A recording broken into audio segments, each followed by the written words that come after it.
Well, hello and welcome to episode number 21 of My Week at the Club.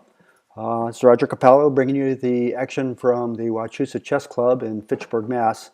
And my report's a little bit late this week. I had some technical difficulties. My Blue Yeti microphone kind of crapped out on me, and I've had to go back to my old Apple earbuds with the microphone. And I made a recording that didn't turn out properly, so I had to throw that out in disgust. And so I'm back at it again today.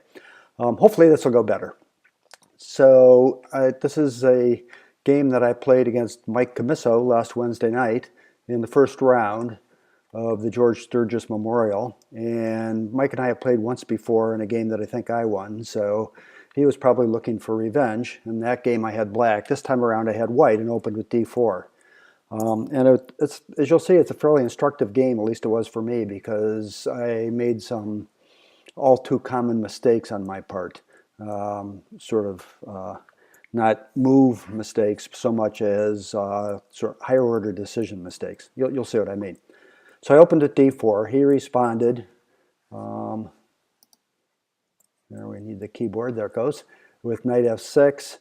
I played a little cagey for transposition possibilities with knight f3, so I could treat the center a little differently depending on what he does. He played d5, so I decided I'd go straight into a kind of a queen's gambit decline setup, and that seemed okay with him. He went into a Slav defense with c6. I continued with normal development, and he played bishop f5. Now, developing the bishop out there in f5 is a little unusual, but it's not the most common move, but it's relatively common, and it's one that I've encountered quite a bit.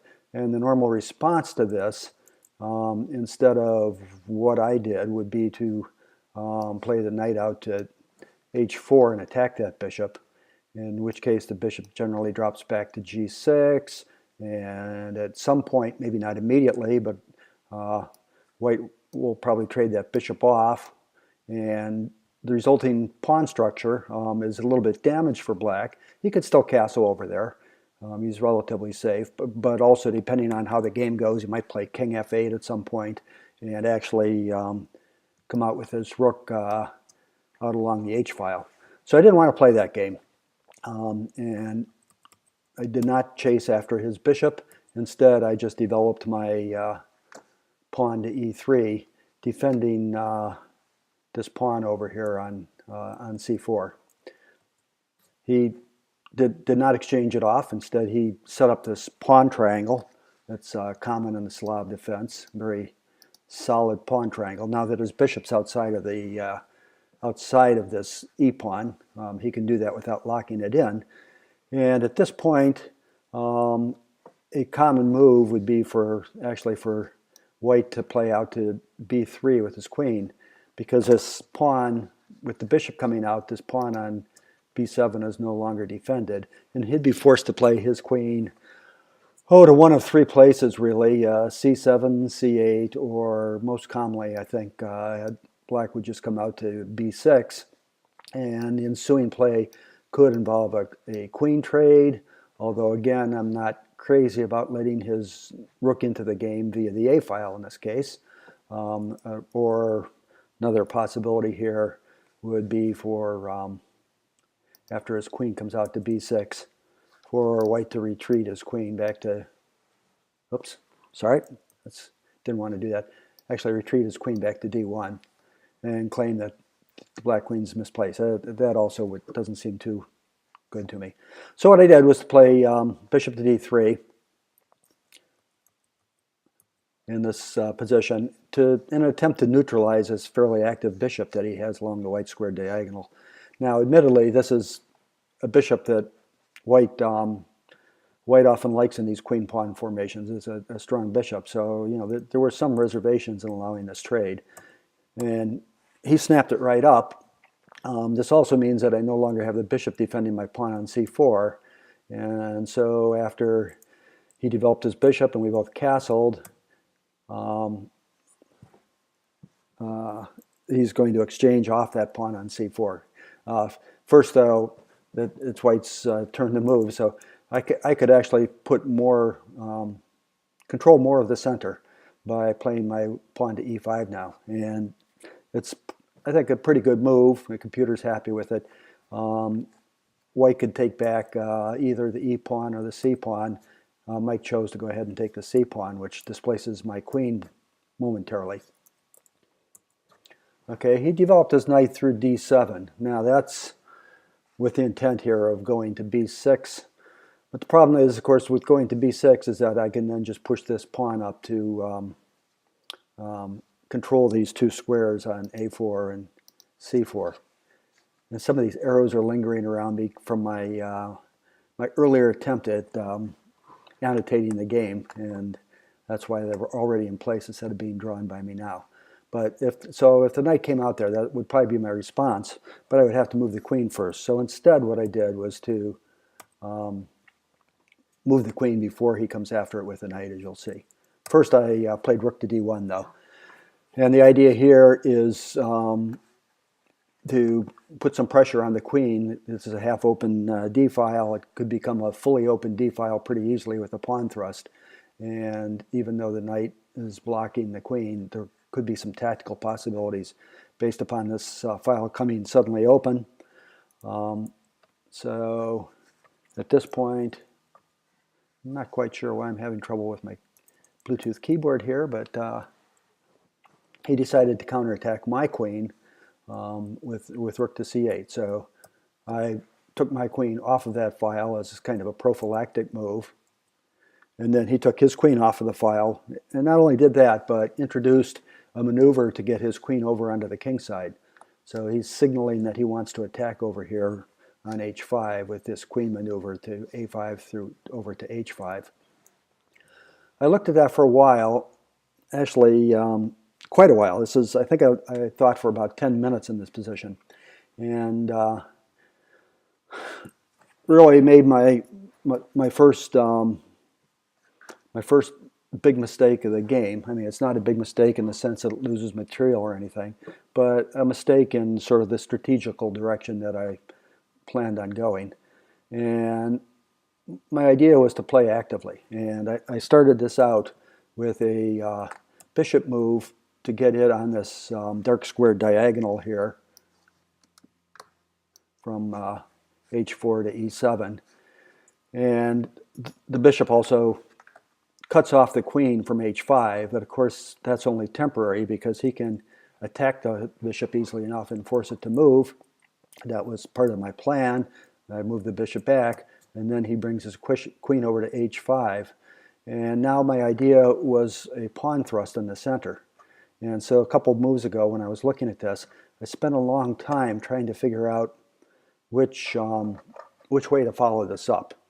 And so I went back and forth between the two possibilities, and it turns out that neither one of the possibilities is particularly good for me. And the right thing for white to do here is not to thrust in the center at all, but just to make a quiet developing move. The computer vacillated between pawn to a3. Whoops, didn't really mean to move that. I meant just to draw an arrow, or pawn to h3.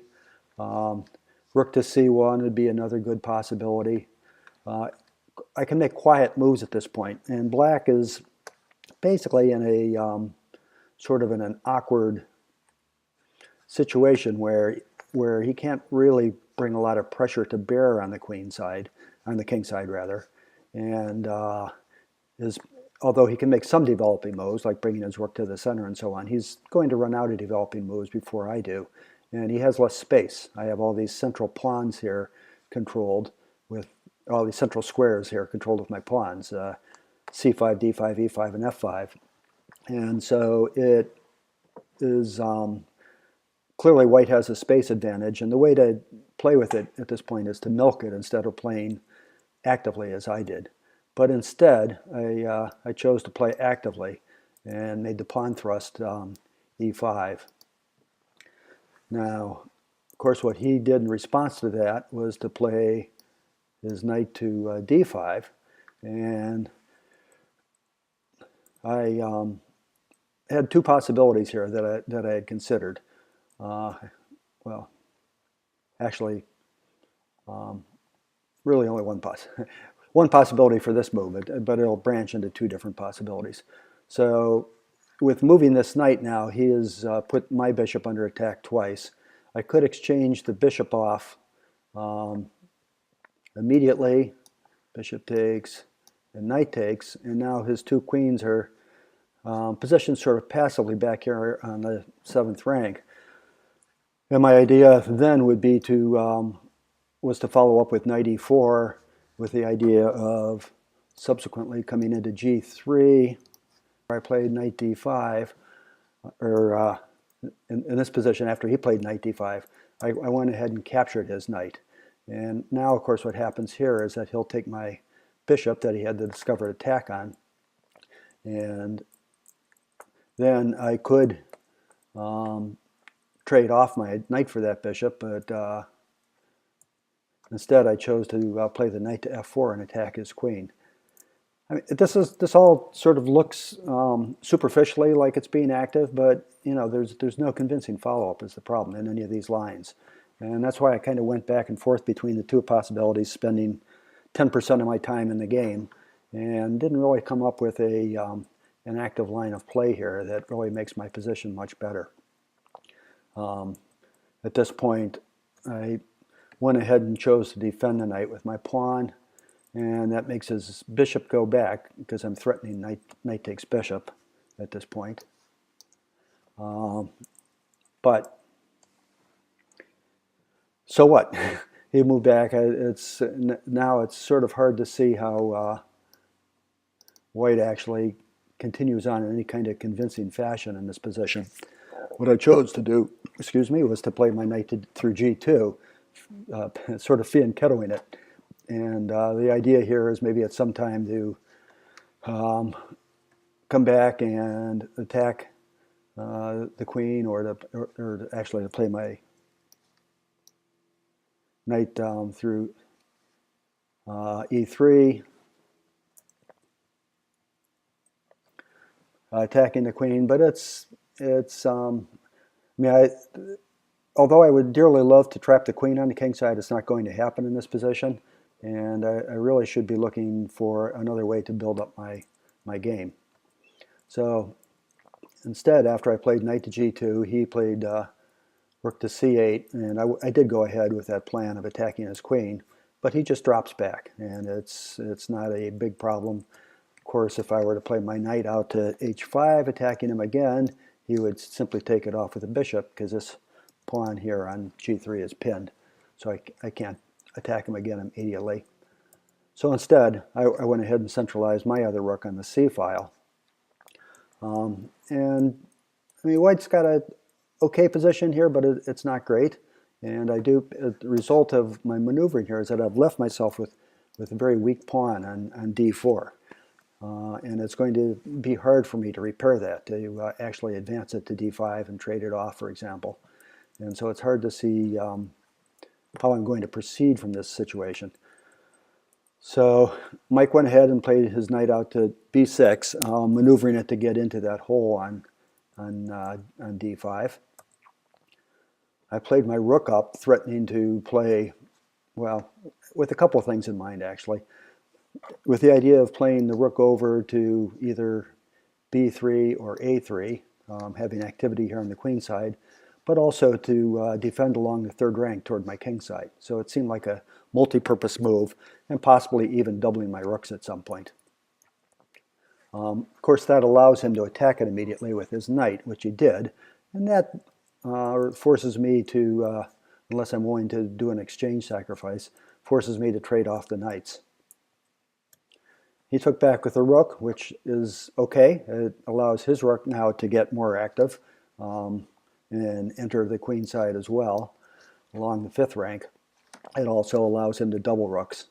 So it's not these are not moves on my part that are strengthening my position relative to black's. Okay, in this position I played rook to b3. I'm sorry. Okay, rook to b3 there. Attacking the b7 pawn.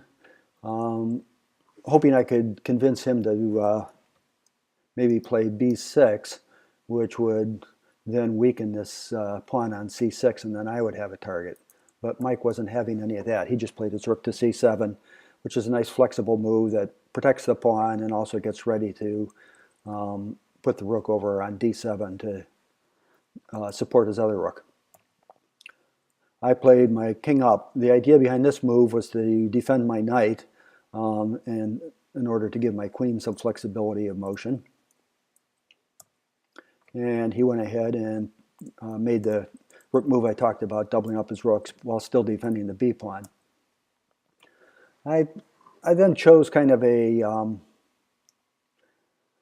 plan that wasn't, again, wasn't very productive, to bring my rook over to the king side. I again sort of fixated on his queen and the idea of somehow trapping it over there, or at least getting activity on the king side.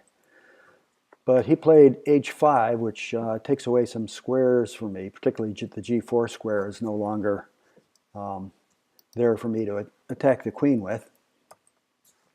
But I went ahead with the plan anyhow, rook to e4, which has the side virtue of adding some support to my e pawn, or sorry, to my d pawn that's under attack by his rooks. And he went ahead and started attacking on my queen side now. Note that the d pawn, of course, he can't take it anytime soon because it's defended by the knight. But what I was afraid about back in this position is that this bishop could be redeployed through d8 over to b6, giving another attack to the pawn, and in particular giving a lower value attack. Also, he could push the c pawn whenever he wants to now. Even in the current position, he could just play pawn to c5, because I can't afford to play pawn takes pawn because I lose my rook on d1. This pawn is pinned. And so there are various ways that he could have brought a strong attack against my d pawn. In this position, I have it defended 3 times, so it would just be an exchange. And if truth be told, I'd be happy to exchange it. But of course, that didn't happen. And so instead what happened was he played his rook over to the b file to attack my b pawn. And I took time out with a sufficient Zug. Well, actually, no, it doesn't. I was thinking this b pawn needed defending, but of course it doesn't because my queen is defending it along the second rank, so it doesn't need to be defended right now. And I took the time to attack his queen with my knight.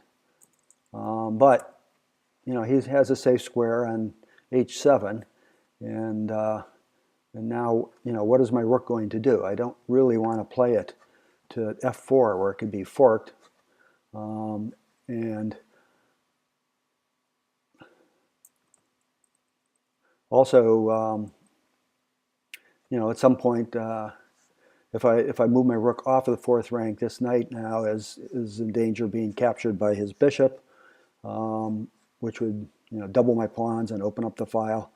So it's there are various ugly possibilities for white here after this maneuver, and I had a hard time figuring out what I was going to do with that white rook. So instead, I decided to maybe try to grab a little space on the queen side and restrict his rook. But Mike just played it over to a5, attacking my a pawn now, and once again my tying down my queen. So I played my rook up to d2. That puts another prophylactic defense. It overprotects the a pawn, but of course, like any overprotection, then it frees up any of the pieces that are participating in the overprotection. And so this lets my queen be free to possibly enter in at some point into either the queen side or the king side. I'm having all sorts of problems with this Bluetooth keyboard today. I'm not quite sure why. So after rook d2, he played back to d5, and my knight didn't seem like it was doing anything useful over on h4, and right now it's more of a liability than an asset because it's tying my rook down, defending it to keep the pawn structure from being damaged. So I played the knight back to f3. After I did that,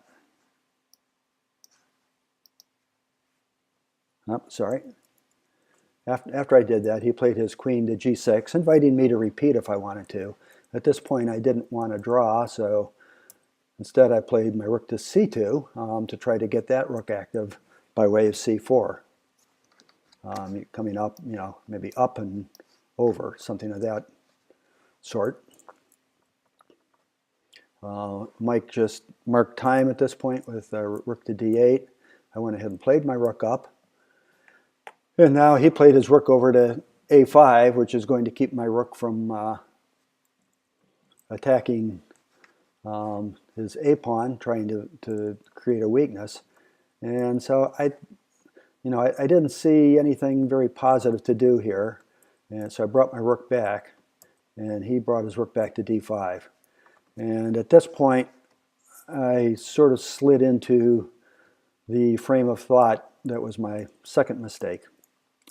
And after rook up, rook over, rook back, we looked at each other and agreed to a draw and shook hands.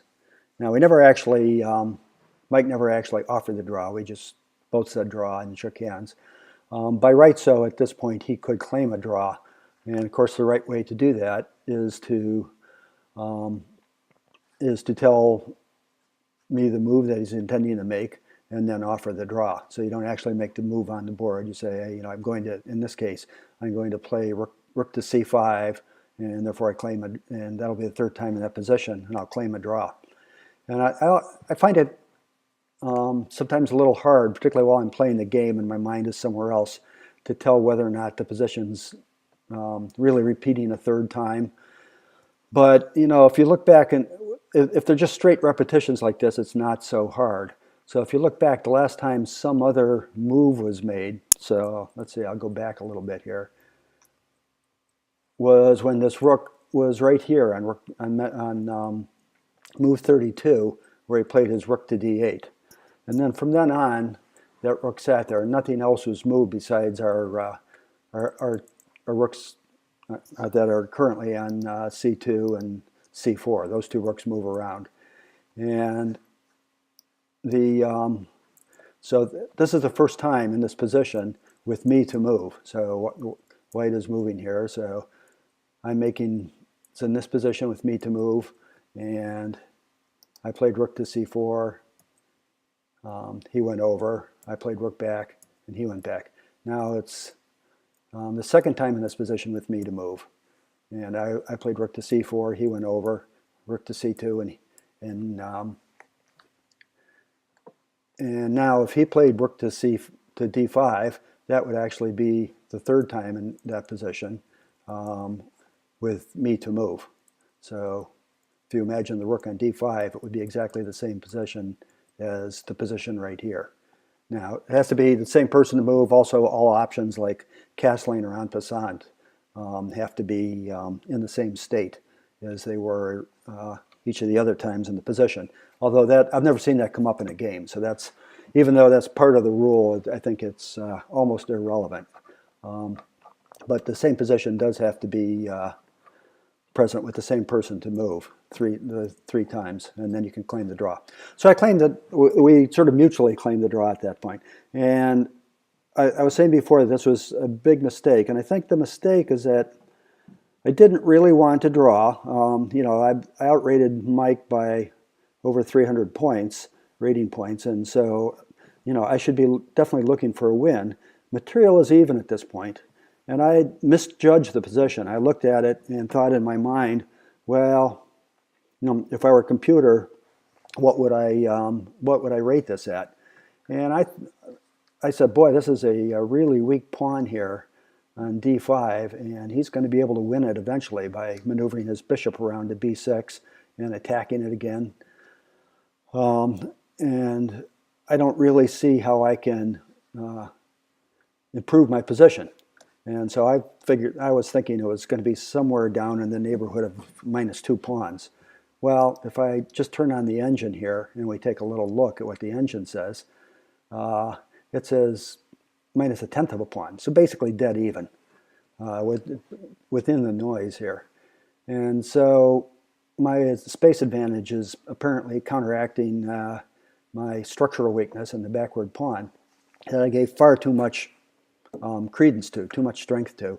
And white really wasn't worse. And admittedly, I had trouble finding a way to go forward at the position, but I clicked here on the computer line just to see what the computer would have done to get, in its line that it thinks is just about equal.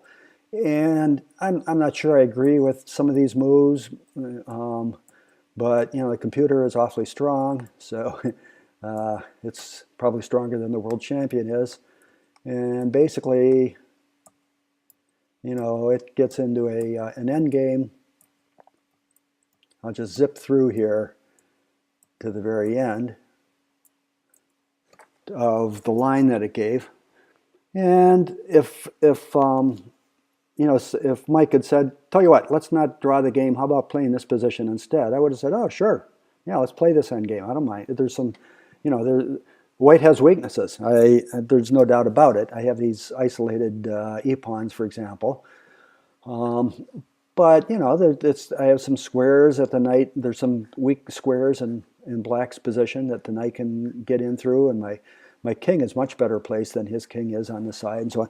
Anyhow, the point is not how I would play this exact position, but that the game could have been stirred up quite a bit if I had been willing to go back here. If I'd been, instead of just shuffling rooks around, if I'd been willing to actually do things like offer queen trades and exchange pawns off, even if it's at the even if it results in pawn weaknesses. It gives white a game. White's pieces can move, and there's something to do. So I really there was a weakness in my game here, I think, where I just wasn't imaginative enough in thinking how the game might go forward. And I think Magnus Carlsen would never have agreed to a draw there, especially to somebody that was, say, even 100 points below him, let alone 300. So I think I've got to pick up my game a bit and see if I can't be a little more aggressive or assertive, or push a little harder in some of these positions where I think maybe I stand a bit worse. And don't be quite so pessimistic in evaluating my chances, and really try to see the positive in the position and go after it. So that was my lesson to me for the day. You can take whatever you want out of the game. But thanks for listening, as always, and I'll see you again in a few days' time, hopefully, after I play this Wednesday's game in the second round. So long for now.